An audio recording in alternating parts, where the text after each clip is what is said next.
Guys কেমন আছো তোমরা? আশা করছি সবাই ভালো আছো, বিন্দাস আছো। আর গলার অবস্থা শুনে বুঝতেই পারছো শরীরটা একটু খারাপ রয়েছে, বাট তোমাদের মাঝে তো ব্লগ তো আনতেই হবে না। তাই আজকে আমি এখন রয়েছি মাঠের রাস্তায়, বুঝতেই পারছো এখন যাচ্ছি হচ্ছে মাঠ।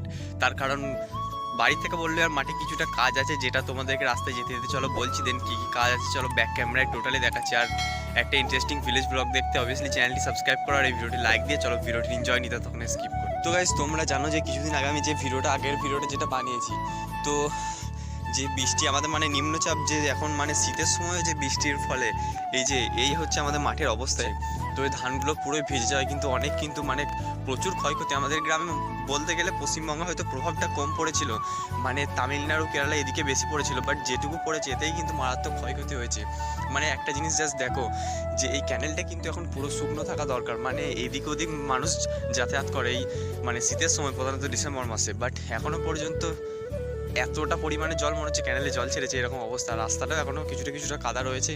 আর এই ধানগুলো এগুলো সব জমিতে থাকা দরকার, বাট এগুলো এখানে রয়েছে, তার কারণ হচ্ছে জমিতে পুরো 1 হাঁটু পর্যন্ত জল জমে। তাই তো ভিডিওটি দেখতে থাকো। আর তোমরা ভাবছো যে এত পরপর মাঠের ব্লগ আসছে, তার কারণ চ্যালেঞ্জিং ব্লগ এখন শ্যুট করতে পারছি না। ইন্টারেস্টিং ব্লগ একটু আসতে দেরি হবে, কারণ একটু স্ক্রিপ্ট লিখতে বসেছি, তো সেটা কমপ্লিট হলে তারপর আসবে। দেন তার আগে তো ব্লগ দিতে হবে। আর গ্রামের ছেলে, আর গ্রামের ডেলি ব্লগ দেবো না তো কী দেবো? তো চলো দেখতে থাকো পুরো ভিডিওটি। তো গাইস জাস্ট দেখো চারিদিকের পরিবেশটা, বলতে গেলে আমাদের এই মাঠটা কত বড় তোমরা তো আন্দাজ করেই নিয়েছো। শেষ মাথা তো দেখাই যাবে না, অনেক বড় মাঠে আর প্রচুর বড়।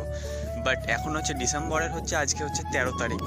এই সময়ের মধ্যে আমাদের মোটামুটি মাঠে এতদিন পর্যন্ত দেখেছি 3 ভাগে 2 ভাগ ধান উঠে যাওয়া একবারেই দরকার। বাট এখনও পর্যন্ত 3 ভাগে 2 ভাগ তো দূরের কথা, 1 ভাগও পর্যন্ত এখন ওঠেনি। এরকম অবস্থা, সব দেখতে পাচ্ছ ধান কিন্তু জমিতেই রয়েছে। আর এতদিন পর্যন্ত বড় ধান কাটা হারভেস্টার যেটাকে বলে, তো নেমে যাওয়ার কথা, বাট এখনও পর্যন্ত জমিতে পা দিলে এখনও কাদা রয়েছে। তাহলে এখনও মোটামুটি 1 মাস তো কোনো কথাই নেই বড় মেশিন আমার বাইরে। তো চলো আমাদের জমিতে যাই। যে জমিটা এখন যাচ্ছি ওটাতে তো আগেও ভিডিও বানিয়েছি, বাট আজকে অন্য জমিতে যাবো। তো কি কাজ রয়েছে চলো সেখানে যাই, করি, দেন তারপর ব্যাক করছি। এই হচ্ছে আমাদের একটা জমি, দেন এদিকে একটা জমি, এখানের মধ্যে অনেক জমি রয়েছে, বাট এগুলোতে মোটামুটি তাও এই জমিগুলো একটু উঁচু, তো তাই এগুলোতে কোনো রকম জল জমেনি, তাই এগুলোতে সেরকম কিছু কাজ করার দরকার নেই। আমাদের যাবো হচ্ছে ওই যে বাগানটা দেখতে হচ্ছে ওখানে করে, ওখানে একটা জমি রয়েছে। এই জমিটাতে আমি আগেও একটা ব্লগ বানিয়েছি, এই বছরে না আগের বছর ধান ওঠার সময়, বাট সেটা তোমাদের মনে আছে কিনা জানি না। তো চলো এই জমিটাই তো প্রথমে বললাম কাজ নেই, ওই জমিটাই যেতে হবে। দেন ধানগুলো পুরো ভিজে গিয়েছিলো, তো তাই পুরো মেলে দেওয়া হয়েছে, এরকম গাদা করে রাখা হয়েছিল, এটাকে গাদা বলে। তো এটাকে দেন পুরো ছাড়িয়ে একদম একটা একটা করে যেরকম মেলে দেওয়া হয় সেরকম করে হয়েছিল। তো এবার একটু এদিক ওদিক করে কোনো রকম ধানটা শোকাতে হবে, না হলে পুরো কিন্তু নষ্ট, ধান থেকে এবার এটা পুরোটাই বীজ হয়ে যাবে, সেজন্য এত কষ্ট। বুঝতে যে এখানে এই জমিটা হচ্ছে আমাদের। তো এই জমিটা তোমরা দেখে আন্দাজ করে নিতে পারছো যে এই জমিটা কিন্তু বাকি জমিগুলো থেকে কিন্তু নিচু, তাই জল জমে আছে এখনও পর্যন্ত। আজকে 1 সপ্তাহে বৃষ্টি হয়েছে, বাট এখনও জল জমে রয়েছে।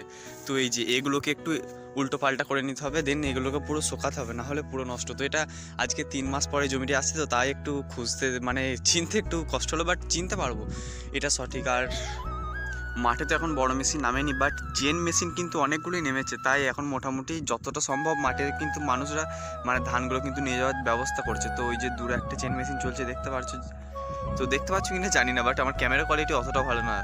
তো ওই যে দূরে চলছে ওখানটা, ওই যাক। দেন তোমাদের কিন্তু এখানে একটা খুব সুন্দর ওই যে ওখানটা কিন্তু খুব সুন্দর পরিবেশ, জলটা দেখেই বুঝতে পারছো কতটা পরিষ্কার এবং কতটা সুন্দর। তো ওখানটায় নিয়ে যাবো, আগে কাজটা করিয়ে দিন। ওই জায়গা কিন্তু দারুণ লাগছে ওখানে।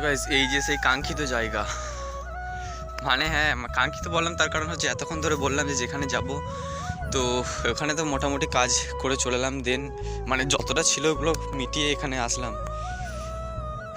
তো একটা জিনিস সত্যি ভাবাই যায় না যে মাঠের মাঝে একটা এত সুন্দর এরকম ডোবা থাকবে। সত্যি এখানে দৃশ্যটা চরম, যদি কাছে এই মুহূর্তে একটা ডিএসএলআর থাকতো তাহলে ফটো কিন্তু এখানে চরম তোলা হতো, বাট আমার কাছে তো ডিএসএলআর নেই, মোবাইলে অত ভালো ক্যামেরাও না। তো জলটা পুরোই চকচকে, তার কারণ বৃষ্টির জল, বাট ততটাই ঠান্ডা, তার কারণ বুঝতেই পারছো। আর এখন শীতকাল, এখানে একটা চ্যালেঞ্জ করলে কেমন হয়, আর যে শীতকালে এখানে সান সত্যি মরে যাবো ভাই আমি, কারণ একে তো আমাকে ঠান্ডা লেগেছে, আমার ঠান্ডা অ্যালার্জি আছে তোমরা জানো। তাই আর ধানগুলো জাস্ট দেখো, তলায় কিন্তু পুরো কিন্তু জল জমে রয়েছে।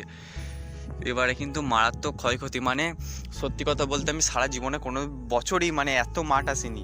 তো এবছরে যে আসতে হলো মানে আর আমাকে সাধারণত ঘর থেকে খুব একটা প্রেশার দেয় না যে এই কাজটা করতে হবে, বাট তবুও একটা মানে নিজের রয়েছে, তো তার জন্য আসি। বাট এবছরে মানে সত্যি আর অনেকবার মাঠ এলাম, মানে এটা নিয়ে মোটামুটি 5 থেকে 6বার খালি এদিক ওদিক, মানে ধানগুলোকে পুরো শোকাতে হবে, এটা হচ্ছে আসলে মেন কাজ। তো এটা কিন্তু চরম দৃশ্যটা কেমন লাগলো তোমাদের কিন্তু কমেন্ট অবভিয়াসলি জানাতে হবে। একটা জিনিস বলতে হবে যে আজকের ভিডিওটি কিন্তু বেশি বড় না, তাই মানে খুব একটা বড় না, দেন খুব একটা ইন্টারেস্টিংও হয়তো না, বাট হয়তো যদি বা ইন্টারেস্টিংভাবে নাও তাহলে কিন্তু অনেক ইন্টারেস্টিং, তার কারণ গ্রামের এই ছোটো ছোটো ব্যাপারগুলো কিন্তু অনেক ইন্টারেস্টিং হয়ে থাকে, বাট সেটা যদি তোমরা ইন্টারেস্টিংভাবে নাও তাহলে। তো এখন হচ্ছে চ্যালেঞ্জিং মানে ইন্টারেস্টিং ব্লগ শ্যুট করতে পারছি না, বাট কথা দিচ্ছি নেক্সট উইক থেকে খুব দারুণ দারুণ ঝাঁকানাকা ভিডিও আসবে আগেকার মতো আবার। তো এই দুটো একটু অবস্থা, শরীরের অবস্থা খারাপ, দেন মেঘের অবস্থা, পরিবেশের অবস্থা খারাপ, মানে ব্লগ বানালে প্রথম কথা হচ্ছে সোয়াগ চাই আর পরিবেশটাও সেরকম চাই। তো আজকের মতো টাটা, ভিডিওটিতে লাইক দাও, চ্যানেলটি সাবস্ক্রাইব করো, আর আজকের মতো টাটা।